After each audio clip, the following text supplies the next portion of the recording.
be a prisoner of your experience. This is my core message to you in order to retain your momentum of innovation. Do not be a prisoner of your own experience. The worst enemy of innovation mindset could be potentially your own experience. When you begin to say, oh, I've been there, I've done it, I know how this works, and this is how we've always done it.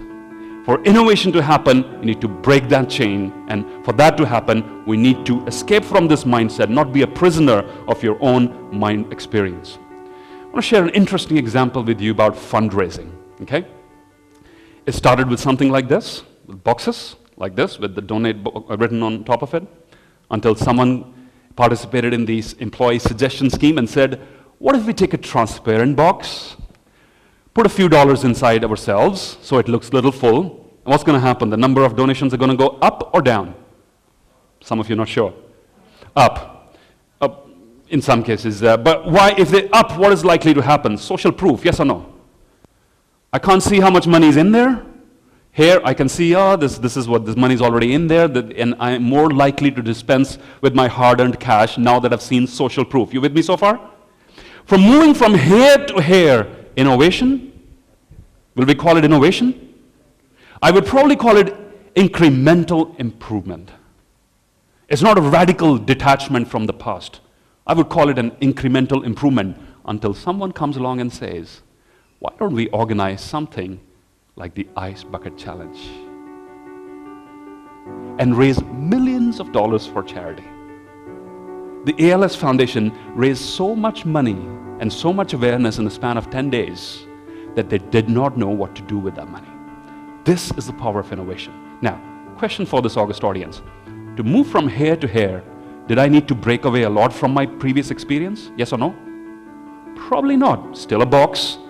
It's a transparent box. But from here to here, I needed a huge jump. Yes or no? Huge chances of failure. Yes or no? I needed completely radical new thinking, and this is what I'm talking about. This is the innovation mindset in action when you're bold enough to present ideas which are completely detached from the past. Give it a try if you can read what's on the screen, please. Give it a shot. Yeah, were you able to raise your hands if you were able to read most of this, right? Not legible English, not the usual side of English that you read. What's happening? Your brain's ability to jump to conclusions, yes or no? You're banking on your previous experience. Your previous experience is useful here in this instance. Do you agree with that?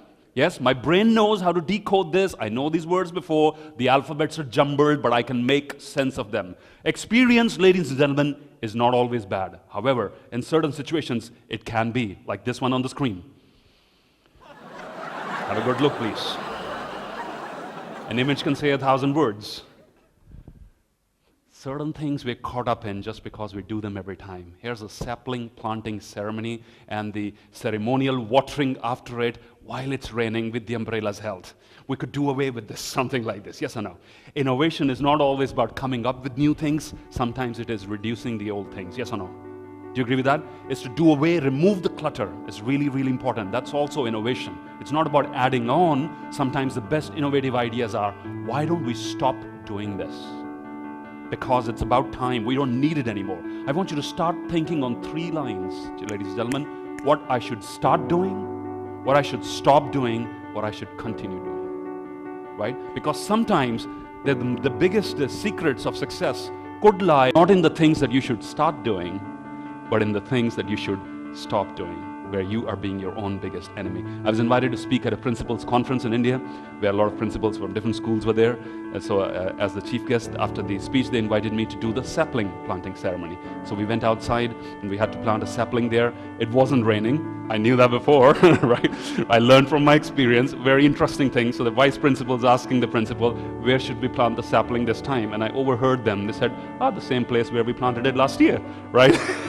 Which told me there was another chief guest last year who planted another sapling there and nobody looked after it, so it never grew up to be a tree. Don't be a victim of your own experience. Is that making sense? Don't be a victim. Just because it worked for you in the past does not guarantee it will work for you in the future. As speakers, it's very difficult for us to decide what slides I'm going to have on my presentation. Speakers on the table, would you agree with that? We tend to fall in love with them, right? It's just like a father to his kids. No matter how ugly the kids are, we love them all and we love them to death. But I know this as a speaker for the last 10 years. What works in one place with one audience could fall flat with another. So therefore, you have to actively detach from your last success or from your last failure and think afresh every single time.